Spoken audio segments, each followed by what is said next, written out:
that the cost of logistics comes down.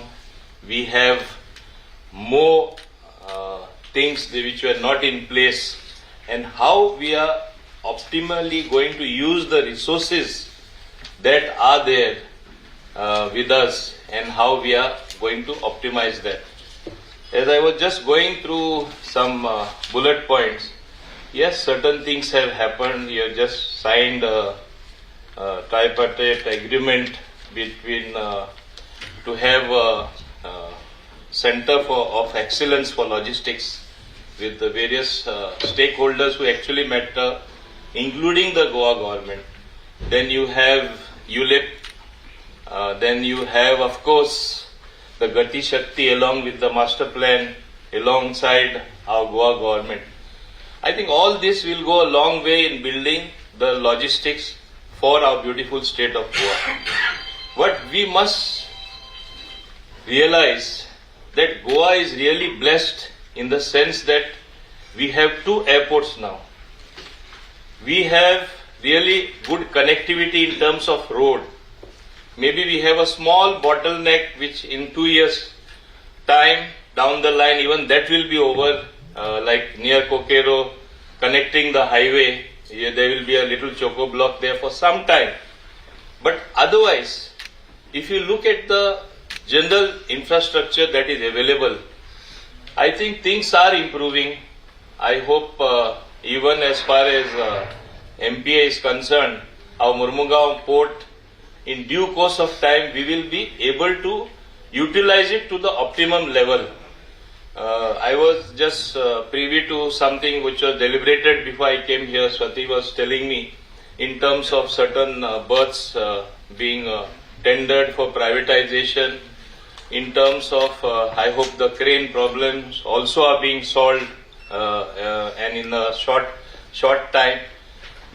Then the major thing that comes to the fore is the pollution which is attributed to MPA or the activity that takes place there. The dome type structure that is supposed to come up there, I think that will allay the fears of the public and people living in Murmugaon and elsewhere.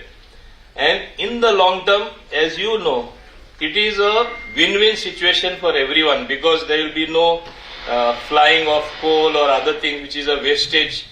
The coal saved is money earned, I will say. And maybe you make an investment first and then later on you are reaping the fruits of that in the long term. This is what has to be done expeditiously, and we must realize one thing. For the region we are placed in, Goa as a state, first of all, Goa itself is a big brand. I know of manufacturers, I know of industrialists who tell me, if we say made in Goa, everybody accepts it. Anyone says you are from Goa, you are accepted. Such is our brand name. We need not build that again. And that is what is going to sustain you for a very long time. So how to make it strong? How to make it a win-win situation for all of you? All of you have to work towards that, and you have to actually see that things happen on the ground.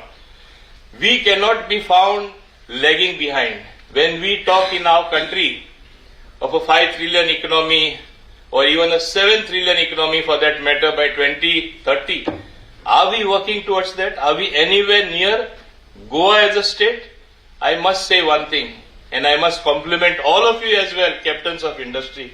In spite of being small, in spite of our size, not as big as other bigger states, there are certain types of industry, there is certain industrial activity taking place where you can be compared to the best in the country. I congratulate all of you for doing that all these years, and that is what has sustained you and us on the industrial front.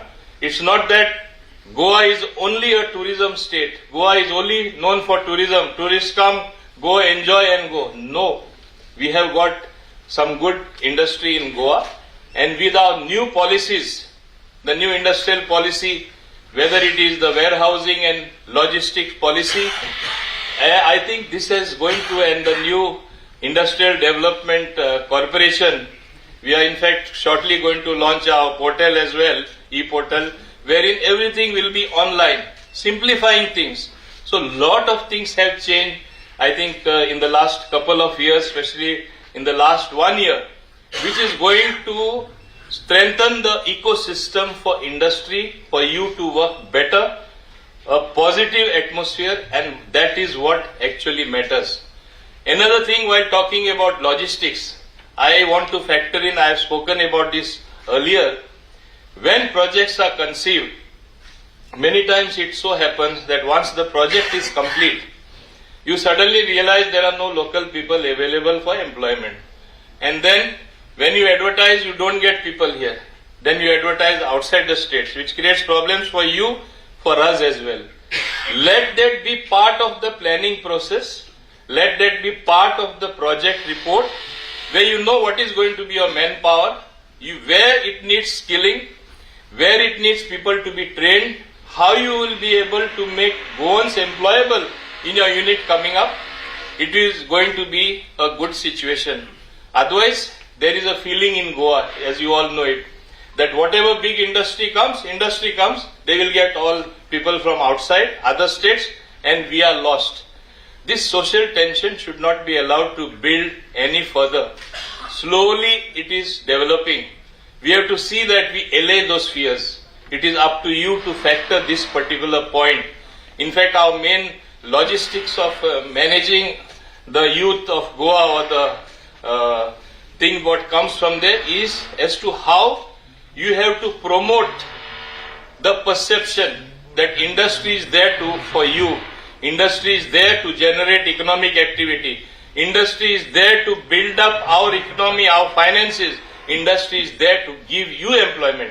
Industry will ensure that some of you are trained, and certainly you will be absorbed in the industry.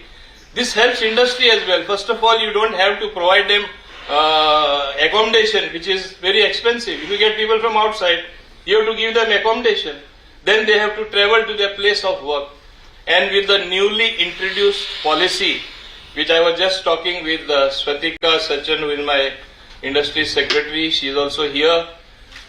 The central government has introduced a new policy where you are going to be allowed in having accommodation in the industrial estates for the workers. They are going to allow us to go vertical, and more than 300 crores would perhaps be available towards that particular scheme. Otherwise, today what is happening? In the industrial estates, we have workers staying illegally. And in a particular industrial estate, which I don't want to, I have allowed that as well. Why? If I send them out, there are people from other states, there were social problems. The villagers came up in arms, and there were sometimes some fights between the people. So they have to remain in the industrial estate. Productivity also will be better if you have hygienic accommodation, proper accommodation in the industrial estate. And if we permit you legally, and if we build it for you with the central assistance, which around 300 crores we are inclined to get by even tweaking our regulations, or getting the act amended, which we are going to do shortly, I think this is going to be a good situation for all industry. And we will see that it happens in the shortest possible time, just as we have brought amendments in other places where it was necessary. So government will never be found lacking in whatever that is to be done, needs to be done for the logistics industry or for the industrial sector as such. It is all of you also have to play their role. Like I think Chairman of MPA is here.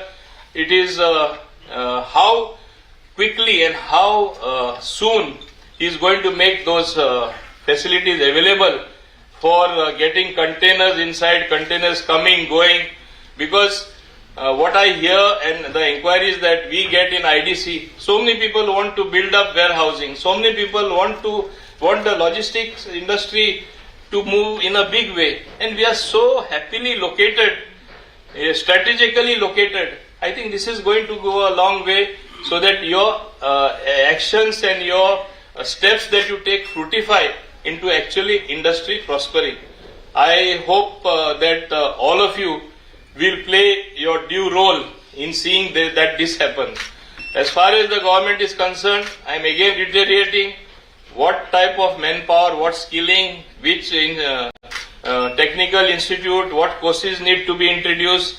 where it needs upgradation, where it needs new equipment, we would be inclined to do that ourselves so that you get your skilled manpower. But it has to also come from the private sector, and today it is time for always out of the box thinking.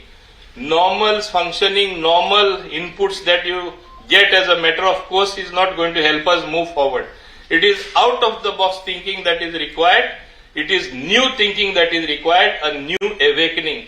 And remember one thing, Honorable Prime Minister Shri Narendra Modi ji, when he was in US, the most advanced industry, including those at the forefront of artificial intelligence, they have faith in India. They have faith in our industrialists. They have faith in our brains.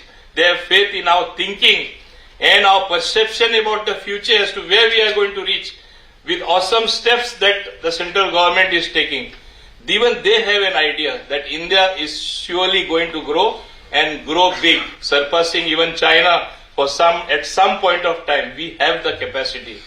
Don't think that our grown industrialists are any less than anybody else in the country. आप लोग भी किसी से कम नहीं है. I will say that हम किसी से कम नहीं है. We are not lacking any talent. We are not lacking in brains. We are not lacking in futuristic thinking.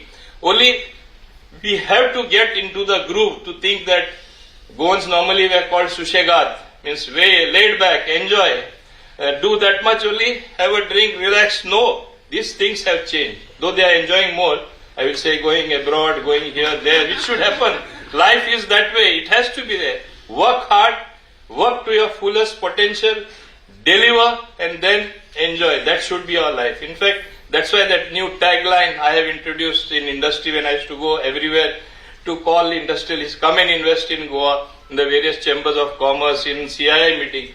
I said, you can do business anywhere in the world. And it is a fact. Doing anywhere you learn money. But in Goa, you can do business with pleasure. Do your business. There are many pleasurable activities. Atmosphere is very, it calls you, it beckons you to relax and enjoy life. That is what Goa is all about. The people are friendly. You all industrialists also are equally friendly. So let us promote the goodness amongst the people of Goa as well. Let them feel that you have a thought for the young unemployed youth. You have a thought for the future of Goa. While building your industry, while you grow, simultaneously the youth of Goa grow. Simultaneously the people of Goa grow. Let that be the new perception before that. In fact, I was just telling Swati, you all should devise some particular thing that the message goes that industry in Goa is not only going to expand, industry in Goa is not only going to get other good industry forthcoming and setting up the establishment, they are going to come here to employ the Goan youth, to train the Goan youth, to skill let this be the new mantra, and then you'll have everybody welcoming you. It will help us, help you. It will be easier for us to formulate those new policies where things can move faster, and it can be indeed a very good situation for all of us. With this, I hope today's deliberations that will take place with experts talking here, with the various inputs, with the insight into what actually is the situation, what can be changed, where it has to be changed. I hope it is going to be a very meaningful exercise. Wishing you all the best. Wishing you all the best in a manner that you really grow and help Goa grow and put Goa somewhere happily on top of the industrial map. Thank you very much indeed. All the best.